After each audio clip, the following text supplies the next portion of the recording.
তো এই যে টিভিএস মেট্রো বাইকটি দেখতে পাচ্ছেন, এই বাইকটিতে আসলে প্রবলেমটি হয়েছিল যে স্প্রিং ভেঙে চাকার, আমি আপনাদেরকে দেখাবো যে চাকার যে অ্যালোরিং থাকে, অ্যালোরিংয়ের সাইড থেকে ভেঙে ঘষা খেয়ে একদম গলে ঝালাইয়ের মতো হয়ে গিয়েছে, সেটাকে কেটে ঠিক করতে হবে।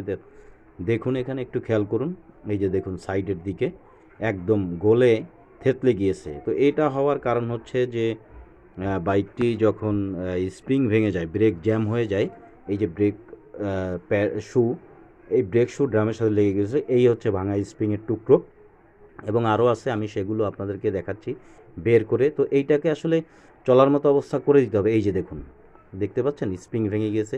সামান্য একটু অবহেলা বা বাইকটা চেকিং না করানোর ফলে যে কত বড় ভোগান্তির শিকার হয়েছে সেটা কিন্তু দেখতেই পাচ্ছেন। বাইকটি প্রায় ব্রেক জ্যাম হয়ে প্রায় 4-5 হাত সামনে চলে গিয়েছে এবং এরপর আর বাইকটি সেখান থেকে নাড়াতে পারেনি। এই যে দেখুন সাইডের ড্রাম, দেখুন হবসের কি অবস্থা, চাকার যে অ্যালোরিং থাকে সেটা গলে গিয়েছে একদম ঘষা খেয়ে। জ্যাম হওয়ার ফলে প্রায় 3-4 হাত স্লিপ করে গিয়েছে বাইকটি। এই যে দেখুন, এটাকে কেটে ফেলতে হবে, গ্রাইন্ডিং দিয়ে কেটে এটাকে ঠিক করতে হবে। তো এটাকে ঠিক করে চলার মতো করে দিব, যেহেতু চলার মতো আছে। এই যে দেখুন গ্রাইন্ডিং দিয়ে আমি এই যে সাইডগুলো কেটে ফেলতেছি সমান করে। এইটা কেটে ফেলার পরেও এখানে আরও কাজ আছে, সেগুলো করব। তো যেমনটি আগেও বলেছি যে চাকার ব্রেক নিয়ে আপনারা কখনও কোনো রকম অবহেলা করবেন না। অবহেলা করার ফল কতটা খারাপ হতে পারে, এতে জীবনও চলে যেতে পারে।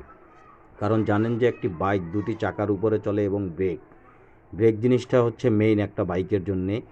এই ব্রেক যদি কখনো, এই ব্রেক যদি ঠিকঠাক মতো না হয়, সেক্ষেত্রে কত বড় ভয়ানক বিপদ হতে পারে। যার ক্ষেত্রে এই ঘটনা ঘটেছে সেই বুঝতে পারবে যে আসলে কতটা মর্মান্তিক হতে পারে। প্রাণও চলে যেতে পারে, যেমনটি বলেছি, হাত পাও ক্ষতি হতে পারে। তো এই দেখুন গ্রাইন্ডিং দিয়ে কেটে ফেলেছি। এটা কেটে ফেলার পরে এখানে আরও কাজ আছে, সেই কাজগুলো আমরা করব, আপনাদেরকে পর্যায়ক্রমে ধীরে ধীরে দেখাবো।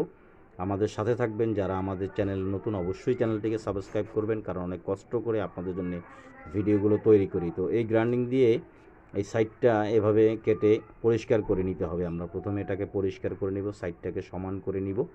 একটু সাবধানে করতে হবে, এদিক ওদিক হলে ডিস্ক ভেঙে যেতে পারে। তো যাই হোক, এ ধরনের সমস্যা খুব কম হয়, আর যাতে না হয় তার জন্য এই ভিডিওটি তৈরি, আপনাদেরকে সাবধান করে দেওয়ার জন্য। যখনই ব্রেকে কোনো রকম কোনো সমস্যা দেখা দেবে, শব্দ করবে, অনেক সময় হয় কি চিনচিন চিনচিন করে শব্দ হয়, তো ওই সময় অবশ্যই মেকানিকদেরকে দেখাবেন। এই যে দেখুন গ্রাইন্ডিং করার পরে এই সাইডটাকে পুরোটাকে রাউন্ড গোল করে আমরা এটাকে তুলে ফেলবো। যেহেতু এটা নষ্ট হয়ে গেছে, এখানে এই যে হবসটা সেটিং হবে না ঠিক মতো, এটা সেটিং করার জন্য এটাকে ভেঙে দিতে হবে। তো দিলে তেমন কোনো অসুবিধে নেই, হবে না, এটা চলার মতো থাকবে এবং চলবে, কোনো সমস্যা হবে না। বাড়তি সাইডটাকে আমরা এভাবে ভেঙে দিয়েছি এবং যেটা গলে গিয়েছিল সেটাকে কেটে আমরা ঠিক করে দিয়েছি। অবশ্যই চ্যানেলটিকে সাবস্ক্রাইব করবেন, পাশে থাকা বেল আইকনটি ক্লিক করবেন। ভিডিওটি ভালো লাগলে অবশ্যই লাইক করে দিবেন এবং আমাদের সাথে থাকবেন। সম্পূর্ণ ভিডিওটি আপনারা দেখবেন। এই যে দেখুন, আর ব্রেক নিয়ে কখনো অবহেলা করবেন না। কোনো রকম সমস্যা হলে অবশ্যই মেকানিক ভাইদের কাছে গিয়ে চেক করাবেন। তো এটাই ছিল মূলত এই ভিডিওতে। পরবর্তী ভিডিওতে দেখা হবে। সে পর্যন্ত ভালো থাকবেন, সুস্থ থাকবেন। খোদা।